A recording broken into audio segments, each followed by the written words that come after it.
Good evening, viewers. Welcome to Climate Youth News at COP. We bring you news from the 27th World Climate Change Conference in Egypt and provide you with the most important information of the day, the latest developments and voices from the field. We start with a first contribution on the topic of the day. Vanakkam, I'm from Candles.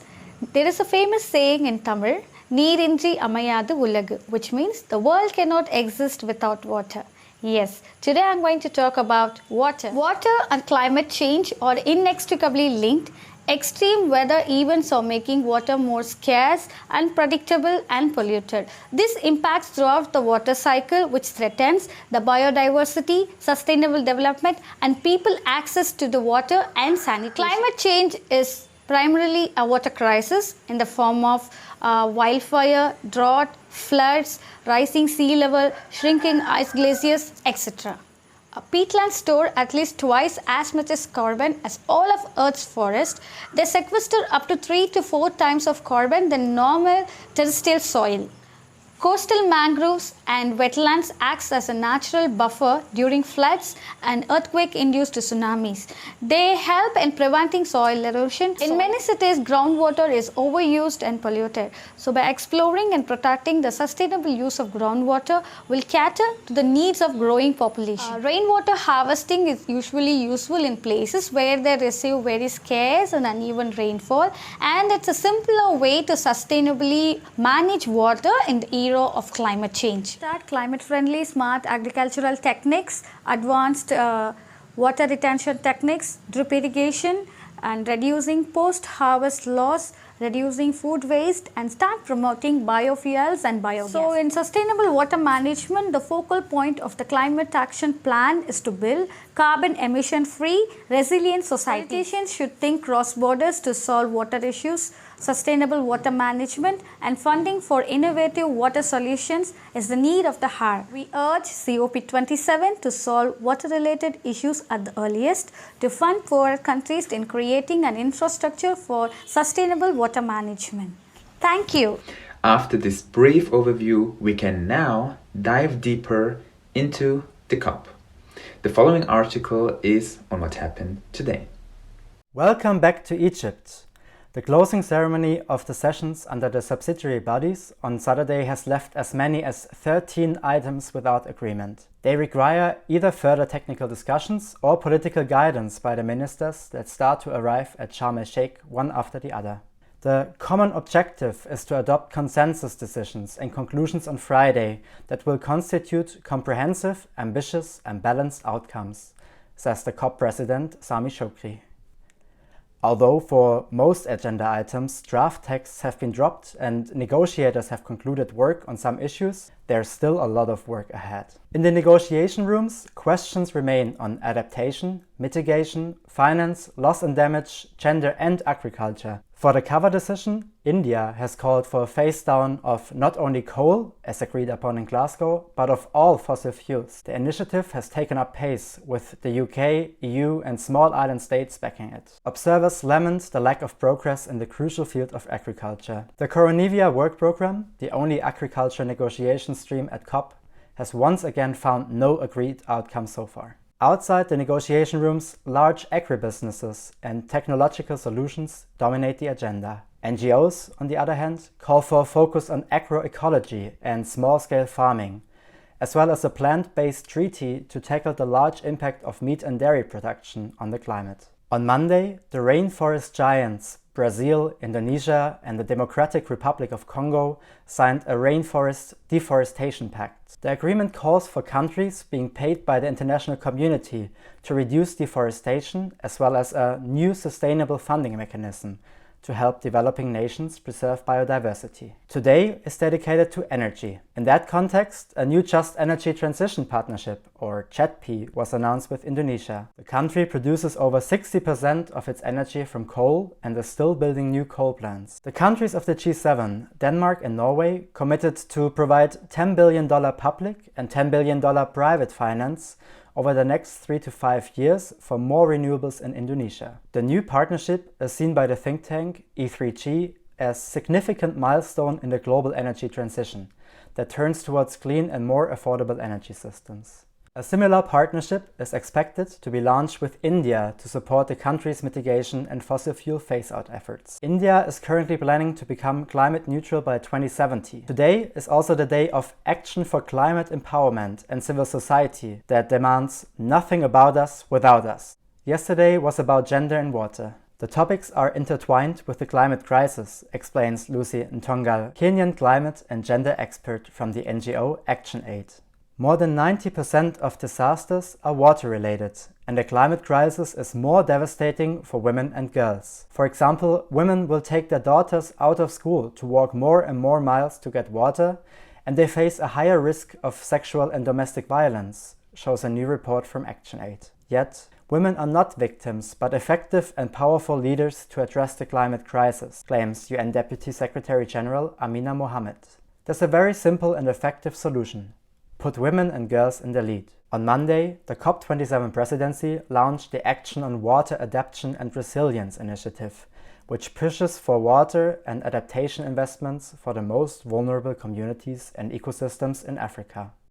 You see, that's really something else when you hear something like this directly from the ground.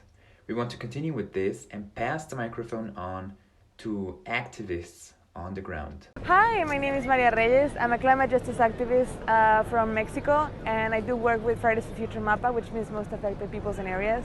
And we're here at COP27 in Sharm el-Sheikh in Egypt. And I feel like, you know, from the climate justice movement in the Global South, we've been having so many expectations and illusions from this COP because it is the first COP that is happening in the Global South in years. And unfortunately, I believe it's also one of the most inaccessible ones for people coming from our regions. I was also part of the organizing team who was trying to, you know, bring people to COP last year. And I can say that this year we have been able to get a lot more funding and a lot less people. And that really speaks on how inaccessible this place is. We've been here for a week as well, and it's been, you know, really evident how there are some things that are part of the context that make it so difficult to navigate.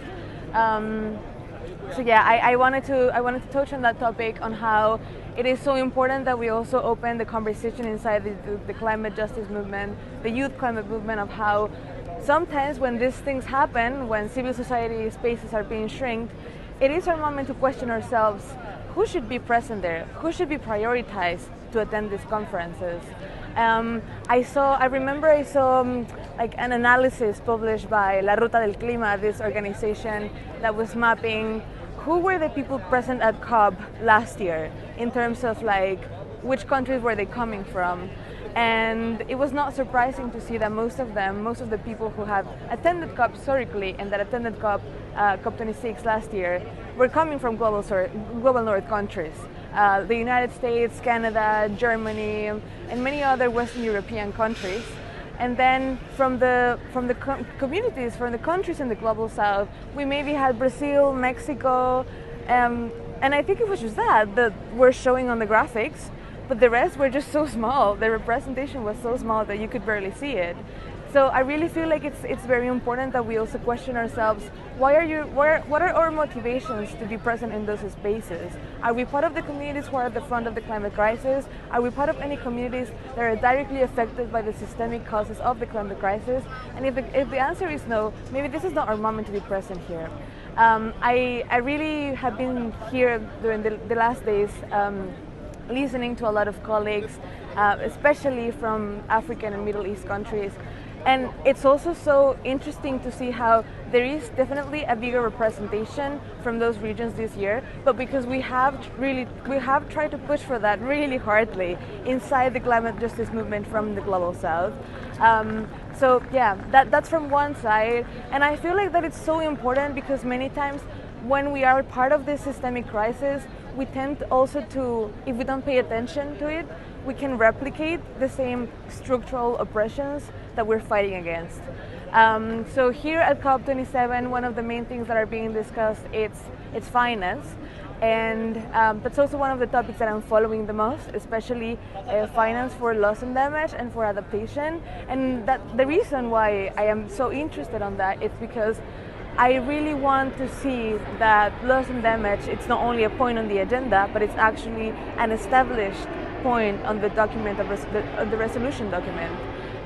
It is also very frustrating. It was very frustrating for me last year to see the Mexican government selling carbon credits in the negotiations, and knowing that those carbon credits that they were selling, they actually look like displacement of indigenous and rural communities in the south of Mexico. And so we are really afraid that they're going to try to do it again. So that's also one of the motivations for us to be present here today, to really pay attention to what they're saying and pay attention to who are the governments that are advocating the most to receive climate finance. Do they also speak about climate topics inside their countries? Mine doesn't. And that's where you can see the disconnection between the narrative that it's told in international conferences and the narrative that it's worked on ground. Especially in Mexico, the government has been modifying the constitution to increase the militarization or the presence of the military inside the country. Having this new, like, the National Guard, and in many places it's substituting like the police.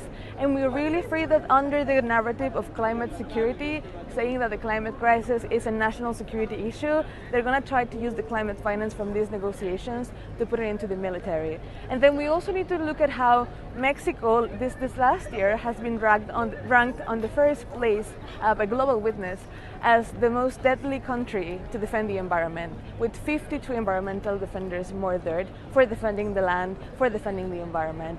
And so if these people, these government delegates, are here advocating for climate finance to go to them, and then they put it onto the military, that ultimately ends up harming the people who are trying to fight the extractivist industries, who are trying to fight the transnational industries in our territories, because they are the ones who are committing, this destruction.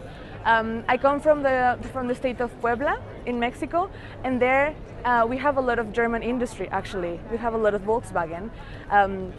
I can say that I actually have them in front of my door. And it's been very known that the presence of Volkswagen and other many other companies that had arrived to the region because they assemble parts of the cars for Volkswagen have displaced peasants, have displaced rural communities, and they keep hoarding the water. They keep being complicit on corrupt processes to try to appropriate from the wells and from the water of the communities. So that is also one of the things that one of the messages that we want to bring to this conference. Call out how some governments, like the German government, are here negotiating and talking about human rights, but they also need to take accountability and responsibility for what the German industries, what the German companies do in the global south. Thank you for this powerful and important perspective.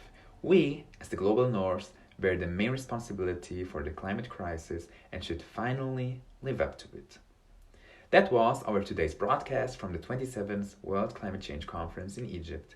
We hope you will take something away with you. Tune in again tomorrow when it's Climate Youth News at COP.